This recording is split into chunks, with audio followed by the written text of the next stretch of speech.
Syukur saya kehadrat Allah Subhanahu Wa Taala kerana dengan limpah kurnia-Nya kita dapat bersama-sama dalam majlis penuh makna ini bagi meraihkan 10 tahun perjalanan Tengku Laksmana Johor Cancer Foundation.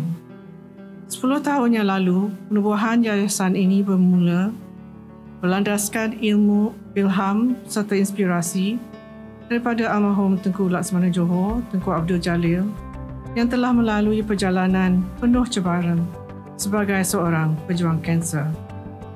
Setelah 10 tahun berlalu, legasi almarhum kekal hidup, bukan hanya dalam ingatan, tapi dalam setiap bantuan yang disalurkan dan setiap sinar harapan yang diberikan oleh yayasan ini kepada ribuan pejuang kanser yang lain.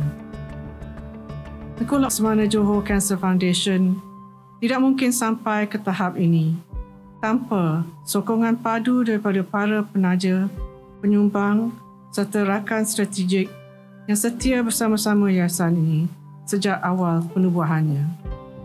Setiap sumbangan yang dihulurkan bukan sekadar angka, tapi merupakan tanda keprihatinan dan kasih sayang terhadap insan-insan yang sedang diuji dengan penyakit kanser. Akhir kata, saya ingin sekali lagi merakamkan setinggi-tinggi penghargaan dan terima kasih kepada semua penaja, penderma, warga kerja, sukarelawan serta rakan-rakan yang tidak pernah jemu menyokong perjuangan ini.